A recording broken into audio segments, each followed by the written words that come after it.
ओम शांति। नवरात्रि के इस पावन पर्व पर माँ दुर्गा का दूसरा स्वरूप है ब्रह्मचारिणी।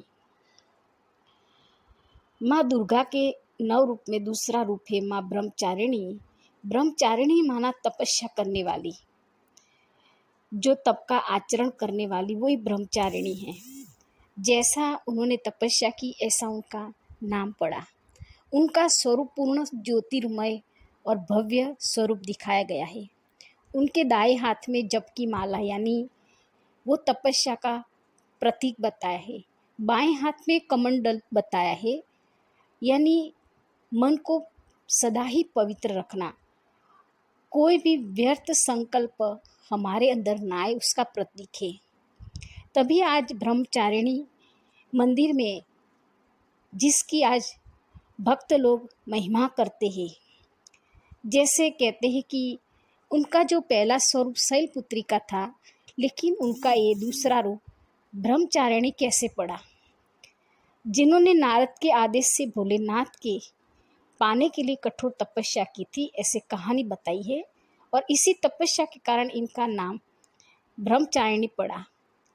और उन्होंने इतनी तपस्या की कि ब्रह्मा विष्णु महेश को आकर उनको ये वरदान देना पड़ा।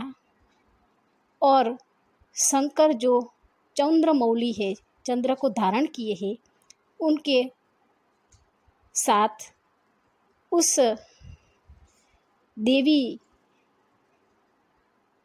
को जो मार्ग दिखाया, ऐसे इस कहानी में बताया है।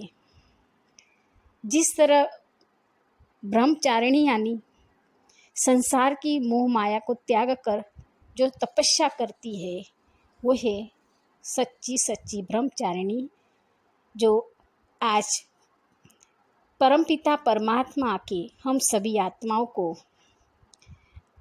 ब्रह्मचारिणी जैसा बना देते हैं। जैसे जैसे हम शिव पिता परमात्मा को याद करते हैं, और हम सभी आत्माओं का ये यादगार के रूप में बताए है कि जो सदा ही उस परमात्मा की याद में रहता है, वो ही सच्ची उस शिव की सजनी बन जाती है। जिस तरह इस देवी का जो गायन बताए हैं कि ब्रह्मचारिणी यानी क्या, कि सदा ही तप का आचरण करने वाली। तो आइए हम भी इस ब्रह्मचारिणी के हर विशेषताओं को अपने जीवन में लाए और हम भी इन देवी देवताओं की तरफ पूजने लायक बन जाए। ओम शांति।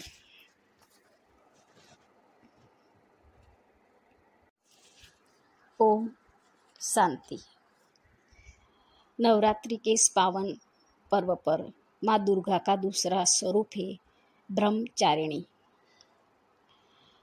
माँ दुर्गा के नव रूप में दूसरा रूप है माँ ब्रह्मचारिणी। ब्रह्मचारिणी माना तपस्या करने वाली, जो तप का आचरण करने वाली वही ब्रह्मचारिणी है। जैसा उन्होंने तपस्या की ऐसा उनका नाम पड़ा। उनका स्वरूप पूर्ण ज्योतिर्मय और भव्य स्वरूप दिखाया गया है। उनके दाएं हाथ में जप की माला यानी वो तपस्या का प्रतीक बताया है।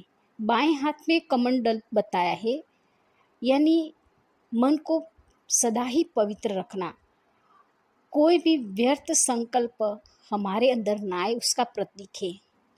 तभी आज ब्रह्मचारिणी मंदिर में जिसकी आज भक्त लोग महिमा करते हैं, जैसे कहते हैं कि उनका जो पहला स्वरूप शैलपुत्री का था, लेकिन उनका ये दूसरा रूप ब्रह्मचारिणी कैसे पड़ा। जिन्होंने नारद के आदेश से भोलेनाथ के पाने के लिए कठोर तपस्या की थी, ऐसे कहानी बताई है।